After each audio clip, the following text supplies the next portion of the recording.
মুহূর্তে খবরটা পেয়েছি, তো ফলে বিস্তারিত জানি না। এখন জাহাঙ্গীর খান ফলতায় সরে দাঁড়াচ্ছেন, তো এখন সেই যে সরে দাঁড়ানো, তো ওখানে কোনো ভয়ের পরিবেশ তৈরি করে দিয়েছিল কিনা বিজেপি, ইলেকশন কমিশন, বিভিন্ন এজেন্সি দিয়ে। আবার প্রশ্ন হচ্ছে, যদি ভয়ের পরিবেশই হবে তাহলে পুষ্পা সে তো ঝুঁকেগা নেই, পুষ্পা ভয় পাবে কেন? তাহলে ভয়ের পরিবেশ তৈরি করেছিল কিনা একটা প্রশ্ন, আর যদি ভয়ের পরিবেশ হয়ে থাকে তাহলে পুষ্পা কেন ভয় পেল সেটা আর একটা প্রশ্ন।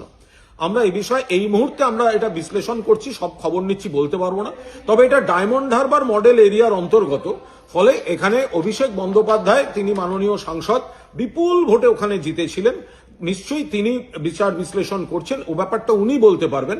এই মুহূর্তে এর থেকে বেশি আমাদের পক্ষে বলা সম্ভব নয়। ডায়মন্ড হারবার মডেলের তো ব্যর্থতা তাহলে এ নিয়ে আমি কোনো কথা বলতে পারবো না, কারণ আমি দলের মুখপাত্র হিসেবে আমি কি বলবো। গোটা বিষয়টা তো এটা ফলতা, যেটা ডায়মন্ড হারবার লোকসভা কেন্দ্রের অধীন, লোকসভার আবার ওখানে আমাদের লোকসভার দলনেতা এবং সর্বভারতীয় তৃণমূল কংগ্রেসের সর্বভারতীয় সাধারণ সম্পাদক অভিষেক বন্দ্যোপাধ্যায়ের জায়গা। ফলে উনি গোটা বিষয়টা চুলচেরা বিশ্লেষণ করে উনি বলতে পারবেন, তার আগে আমাদের পক্ষে বলা সম্ভব না। আমরা তৃণমূল কংগ্রেসের সৈনিক, মমতা বন্দ্যোপাধ্যায়ের নেতৃত্বে তৃণমূলে আছি, তৃণমূলে থাকছি, কিন্তু এখন হঠাৎ এই ভয়ের মহলের জন্য একেবারে ফলতা, যেটা প্রার্থী হাঁটাচলা করলে সেখানে বস বস বস বলে সব ভিডিও আসতো, সেই প্রার্থী হঠাৎ ভয় পেয়ে গেল কেন?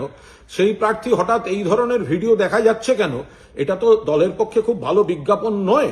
ফলে নেতৃত্ব নিশ্চয়ই সেগুলো বিচার বিশ্লেষণ করে দেখবেন। আমরা শুধু বলছি যে ভয়ের পরিবেশ তৈরি করা হয়েছিল কিনা, আর যদি হয়ে থাকে তাহলে পুষ্পা ভয় কেন পেল, এই গোটা বিষয়টা আমাদের দল খতিয়ে দেখছে।